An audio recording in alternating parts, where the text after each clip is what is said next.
Media Day here with head coach Toriano Morgan. Coach, year 3 for you. Won 4 wins the first year, 5 last year. You were 13 points away from getting the first winning record at Edward Waters since 2004. I know that's really the thing that you've given to you guys, just those 13 points and really being more attentive to the details. That's going to take you above the mark and really take you to being one of those top teams here in this SIAC. Well, we use that as not just a motivation, but a reason why. And it was 13 points from being 8-2. Mm-hmm. So with those 13 points, it gave us the opportunity to evaluate ourselves from a true standpoint. It was a play here on offense, a play here on defense, a play here on special teams. So in essence, it wasn't what teams were doing to us. It was Edward Waters stumping Edward Waters. So we've eliminated that, or we like to think that we eliminated that by controlling what we can control and being able to do the things schematically that we do well. And that will hopefully propel us to our first winning season. You talk about having a Florida-ristic offense and a Florida-fast defense. That Florida-ristic offense, we've seen it do some great things, especially last year with Jarvin Russell taking the reins at the quarterback position, getting some things solidified there at the quarterback spot. How have you been impressed with his maturation process as the years have gone along? I've been very, very pleased with the way Jarvin has progressed. Getting hurt the first game of the season and then being able to continue to fight through that and then finish the season, taking us on a 4-game winning streak, and then the work that he's just put in the offseason as far as the weight room, transitioning into winter conditioning, and then through spring has been very excited. He has the buy-in from his team. He's a voice that they listen to, and he's taking the realms of just not playing quarterback, the position, but the actual leadership and our lifestyle that comes along with it. And then I would be remiss to say, he's already got his degree, and he'll be finished this winter as well, as far as his master's degree. So he's on track. At the running back spot, you lose a couple of guys there from last year. Spencer Carter leaves. Also having a running back getting ready to go to take his talents to the professional ranks. Now Deshaun Hughes steps into that role of being that number 1 running back.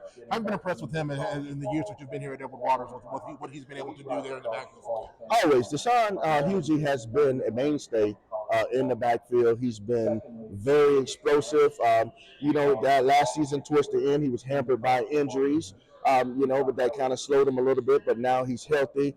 I'm really impressed that he took it upon himself to run competitive track this past track season to help increase his breakaway speed and his turnover. And we're interested and really excited to see how the track transitions to the football field.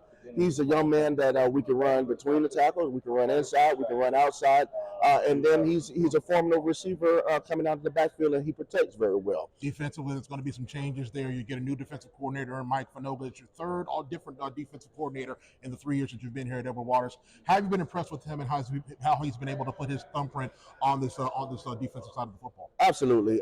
This will be our third stint working together. Mm-hmm. So I truly trust and know that Coach Mike Fanoga is going to put together a solid defense, and a solid defense that's not just Florida fast, but it's attacking. It's going to create turnovers. It's going to create a culture that the guys enjoy playing in the system. And from that, we're looking to see some really good return on our investment. Not to mention now that we do have a lot of returners coming back on defense. So the growing pains that we've suffered, we hope that they've learned from them, and we're going to transition that into the new guys that are coming in and helping to have some growth on the field and getting off to a good start September the 2nd. Leading the way in that defensive backfield, Dartro role, comes into his senior year, has had a great career at Edward Waters, has been now getting ready to go into being a 4-year letter winner here at Edward Waters. Right. Great job in the classroom, but really even better on the playing surface there. Led the conference in interceptions last year. How have you been impressed with him with his leadership abilities? Of course, it's just being a ball hawk back there in the backfield for you. Well, Dartro role is the total package on the field and off the field. He's the consummate student athlete that you wanna coach. You don't have to worry about is he going to class, and not only is he going to class, he's a 3.0 student or better. On the field, it translates directly to the field. He's the quarterback on the defense. He can get everyone lined up on all 3 levels of the defense, and then as you stated, he's always around the ball. And if he's not blocking a punt or intercepting a pass or causing a fumble or recovering the fumble, he's around the ball. So and he plays with a chip on his shoulder. He loves the game of football. So uh, he's coming into the final stages of his career here at Edward Waters University, and I still think the best football is still ahead of him. Going into this season, you were picked 7th in the SIAC this year. What are your thoughts on that? Being picked to finish 7th, and I know the expectation for you is always to buck those trends that have been set for you. Well, with being picked 7th, it brings us a position. 7 is a whole number. Yes, it is. So Amen. seven brings us a sense of perspective. Yes, sir. If you poll 13 coaches today, 13 coaches are going to say that they're going to win it. But there are going to be 6 coaches in front of us that's going to play inspired football, and then there's 6 coaches that finish behind us or predicted to finish behind us that's going to be playing motivated football. We are in a level of perspective to where now we know what we're charged with. Our goal doesn't change, our task doesn't change just because of what we're picked here today, but we know we have to play motivated, inspired football from the jump, not September the 2nd. August the 5th. Yes, sir. And then, we let the chips fall where they may. We control what we can control. And one thing we can control is how many points we put on the scoreboard and how many points they don't put on the scoreboard. Coach, we appreciate it, man. Best of luck to you this season. Pleasure's mine. All righty.